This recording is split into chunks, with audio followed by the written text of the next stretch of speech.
Welcome back, everybody. I'm very pleased to have Daniel McDonagh from Perfect here. He is a portfolio manager on our global cautious fund. Daniel, thanks so much for joining us this morning. Pleasure. Thank you for the invitation. Daniel's presentation is titled Will Equity Markets Pause for Breath? So quite an enticing title there, Daniel, but maybe before we get into the meat of it, let's pause and think about the last 12 months. And on that first slide, if you could talk us through where investors got their 12.5% return from. Yeah, absolutely. So I guess that the final quarter of the year showed that equity markets were still in rude health. They finished the calendar quarter adding to the gains of those first 9 months. Overseas equities really leading the way. The bond market's a little bit more subdued, but overall the fund returned plus 1.3% in that quarter. And that meant that for the full year, you were looking at a return of plus 12.5% on the year. And as you can see from the slide, equities were really a key driving force of that. Non-US equity indices up a pretty impressive 32.5% over the period. That's in US dollar terms, but very strong nonetheless. And US equities weren't too shabby themselves. They were up over 17% as well. And that's against that strong backdrop that the fund's equities outperformed on the US side, an indicative equity index, but underperformed on the non-US side. And that was due to the defensive stance that we have. But they still participated pretty handsomely in those absolute returns. From a relative perspective, I guess the bond side is where the fund performed best. They posted some positive absolute returns that beat the indicative indices, both on a US and non-US basis. Although that was particularly notable in the non-US side, where currency factors helped to push the returns higher. And if we look at currencies for a second, over that 12-month period, all the major currencies strengthened against the US dollar, with the euro, the Swiss franc particularly strong, and that clearly accentuated the returns on the non-US part of the portfolio. So only the Aussie dollar is hedged for the portfolio. So for most overseas holdings, the fund felt the full benefit of that US dollar weakness. To really hammer home that currency point, even the notoriously soft Japanese yen marginally strengthened against the US dollar over the year. So it was quite a poor year from a currency term. So that's what recent performance looked like over the year. Decent absolute return and all asset classes contributing.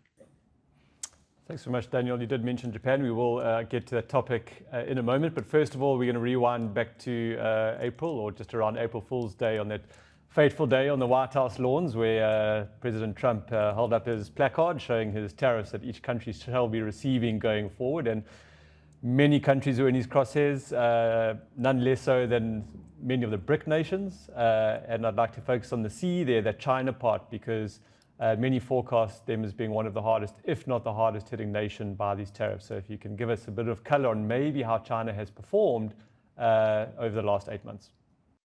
Yeah, you're absolutely right. You turn the clock back and you weren't quite sure whether it was an April Fool's joke or not. It seemed almost incredible that such a policy was coming out. And there's, of course, a lot of fear associated with what those tariffs would mean for the China story. It was clearly a damaging policy, and it looked like it would have an outsized effect on China because they were obviously designated as the primary target of that policy. So it looked like a pretty bleak time for China. There seemed a real risk they'd be denied key inputs into their supply chains, denied access to the domestic market of the major trading partner in the US. But we look at what's happened over the remainder of the year, and actually things turned out pretty well for China, all things considered. And I guess there are a few interlinked reasons for that. I mean, if we look at the supply side first, China had already begun to try and become much more self-sufficient in the last 5 years. And that was a part of a targeted strategy not to be beholden to the US in case there was any other further deterioration of relations between the two. So it had become much more interested in the security of supply rather than the lowest cost of inputs. And that was really what the emphasis was in the previous dynamic when globalization was at its peak. And that meant tariffs, haven't been as disruptive as initially thought on the supply side of that equation. And as this chart shows, China's been remarkably successful as well at reconfiguring the destination of its exports as well. Sure, its exports to the US are down since April, but that's been more than compensated by an increase in exports to the rest of Asia and indeed the rest of the world. And to the extent that Chinese total exports seem to have actually grown since Liberation Day. And, a part of that story will reflect an uptick in trade rerouting. That's where trade is rerouted through places like maybe Vietnam or Indonesia or Thailand, goods going there before they're moved on to the US. The value of those indirect exports, if you like, is thought to have risen markedly, although data isn't as clear to support those arguments. But there's clearly been a partial workaround to that tariff problem. And I think overall, that is a testimony to the efforts that have been put in place to make China more self-reliant over the past few years. And they've really succeeded in largely taking those US tariffs in their stride and proved very adept at pivoting to other markets in the face of US hostility. And that, I think, has just turned out a lot better than the market suspected 8 months ago. Thanks, Tony. I know the leadership there are trying to address a few challenges, two main ones being encouraging the consumer in China to actually go out and spend. They've obviously been positioned as kind of the factory of the world for a number of years. And the other one is getting the population up. So they've obviously relaxed a lot of their conditions around having up to 3 children now, really encouraging that, and population growth is a challenge that they have identified. I guess maybe the cost of living there is discouraging people from having children. Another one is, and I think, around energy. And Trump may have falsely claimed that at the World Economic Forum recently that China were selling the world wind turbines, but weren't actually using them themselves. Just last year, or I believe over the last few years, China have built more wind capacity than the rest of the world put together. So to dispel those notions, they're clearly investing in their own energy transition as well, to clean some of that air that we have seen in the likes of the major cities, as well as the electrification of vehicles. But what this segue takes me to is actually your slide around energy prices in Europe and the US. The question here is around whether Europe can, not replace, but maybe kind of be re-seen or reviewed as a darling of the equity world. I was listening to a podcast on Bloomberg yesterday around 2014 to 2024, around $92 billion in assets leaving Europe. And then last year alone, in 2025, a complete reversal, where around that same 92 billion got unwound and moved back into Europe. So I'm interested to hear your thoughts on the continent. Yeah, absolutely. It was one of the most eye-catching features of the market in 2025, the fact that European equity markets outperformed the US market in US dollar terms, a stark reversal of the recent experience of 2023 and 2024. And I guess that's centered on what's been labeled the European sovereignty trade. And that's been a popular trade. I guess it's the idea that European stock markets are going to benefit from the need for the continent to become a lot more self-sufficient now that US security guarantees appear to be a lot less certain and reliable than perhaps in the past. And in a vision where, in a vision of the future where regional fiefdoms are going to be the things that matter, where the US dominates the Americas and China does the same in Asia, Europe really needs to step out of the shadows to impose itself on its own region, and the global stage in a way that perhaps it previously hasn't. And I guess investors over the last year have started to believe that that's going to unleash a new era of European growth. So we understand why the markets have gone up, but we shouldn't forget that, for most of the past 2 decades, Europe has consistently disappointed with its economic performance and its efforts to kickstart growth. And we'd argue that there are several structural challenges that remain in place that do work against improved economic growth for Europe. And that suggests, maybe some of the enthusiasm in that European rally should be tempered somewhat. And this slide, as you pointed out on the energy costs, is a material one. The graph shows how European power prices, materially diverged from the US in the wake of the Russian invasion of Ukraine in 2022. But they've really remained higher ever since, currently sitting around, I think it's about 3 times the US level. And that's been a story that's been exacerbated by the focus on renewable generation in Europe, which is more expensive than traditional power methods. And that's a material cost disadvantage for European manufacturing, and it's not just the old economy. It's not just the traditional manufacturing base that gets affected.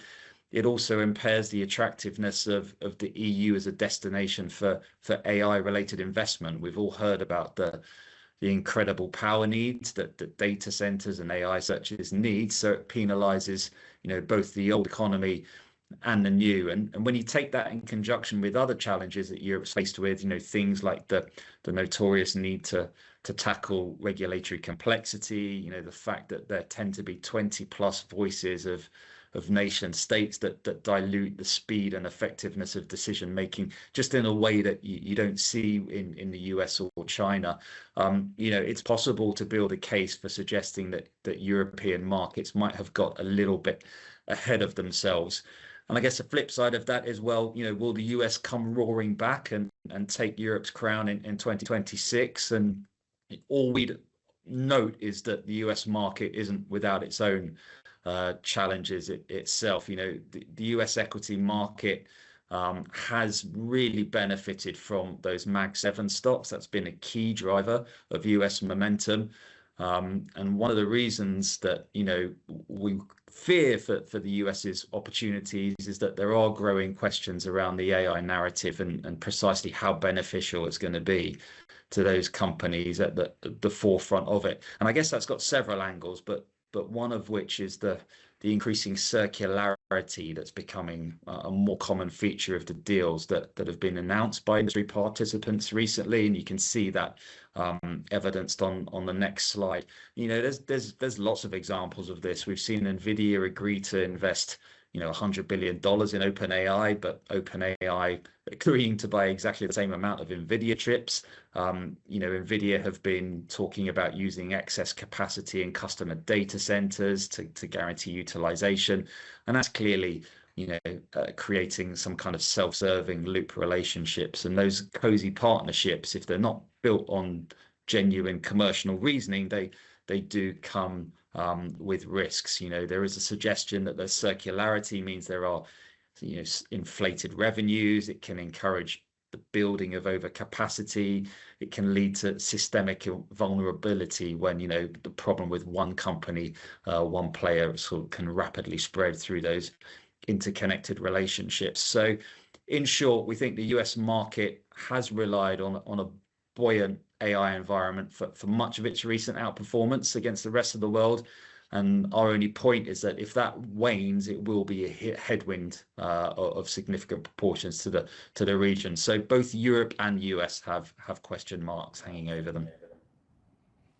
Thanks, Daniel. You mentioned US equities taking back the crown from European equities. I think here in the southern tip of Africa, we'd argue that the crown is sitting in African equities from 2025. So the US will be misplaced looking on the European continent. Just kidding, of course. But not quite in the Premier League of Europe and the US yet. Your next slide speaks to the Japanese 10-year bond yield. We had David Roberts on earlier. We briefly touched on the carry trade, which Japanese government bonds used to, you borrow at incredibly low rates. We see negative rate territory from 2016 to 2020 and quite a rapid reversal in the last sort of handful of years or so.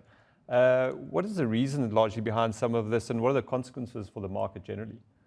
Yeah, absolutely right. It's really stood out. I think in December of last year, the 10-year breached the 2% level for the first time since the late 90s. And then continuing into this year, in January, the 40-year surged past 4% for what I believe was the first time. So quite right, a market increase in Japanese yields. And I guess part of that is the prospect of the new prime minister there, Takaichi, calling a snap election. There's been increased concern about the fiscal expansion in Japan.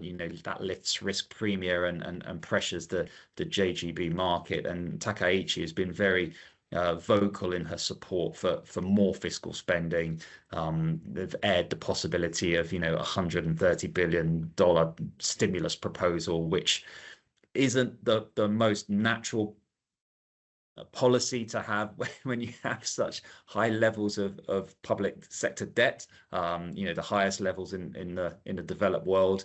But I guess the counter argument could be that the new prime minister feels that Japan's finally showing evidence of higher growth and prices, after all those years stuck in a deflationary cloud, and that could make the debt burden a bit less threatening over the long term. But I guess the more interesting question is, what are the wider consequences of that sharp move upwards in Japanese yields?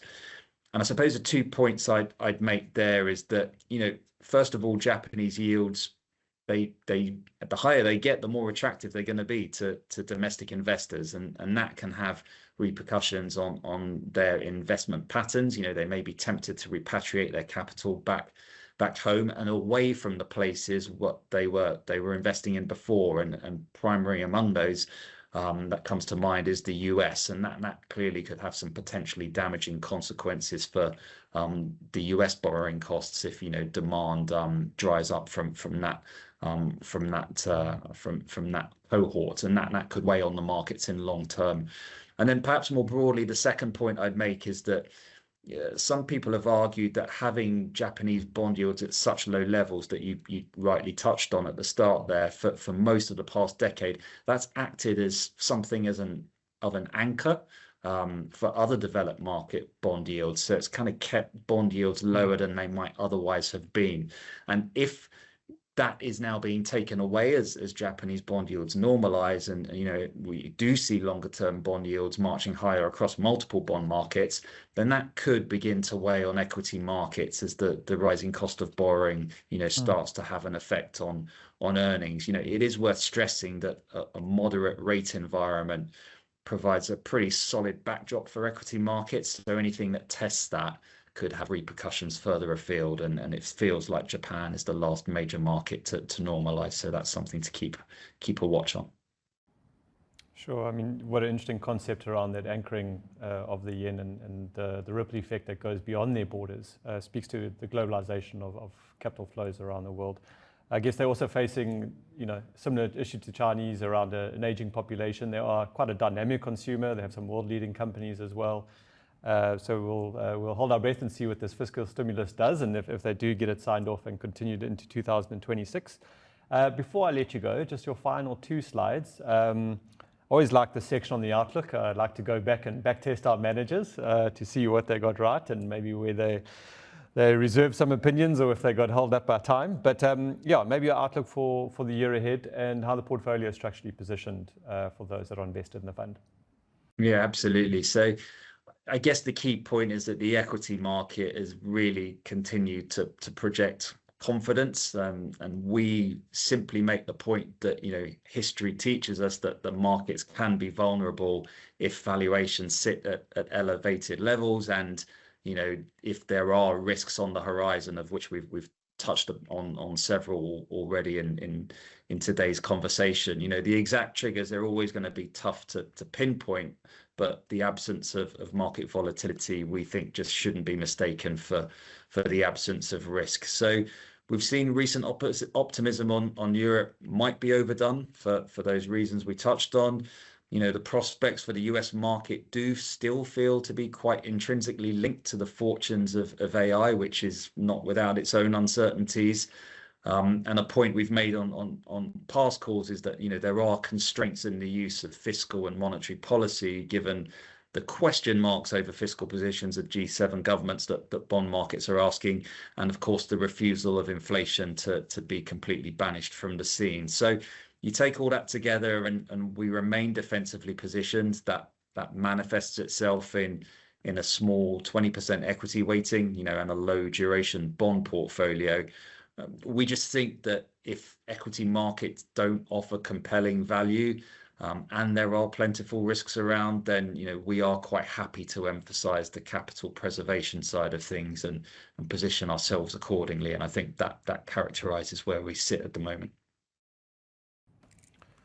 Wonderful. Thanks again for your time today, Daniel. I think myself included and everyone that's dialed in got a nice appreciation for that interplay between global bond markets and global equities. I think that is something that I'm definitely going to take away from today's session, and maybe something we can press on in further quarterly feedbacks as well. Fascinating interconnectedness there. To steal from the name of the fund is a sense of cautious optimism, but your parting words there was obviously with a focus on risk, as the ecosystem still suggests there's a fair amount moving around there. So from myself and the team here, thanks very much for your time again this morning, Daniel.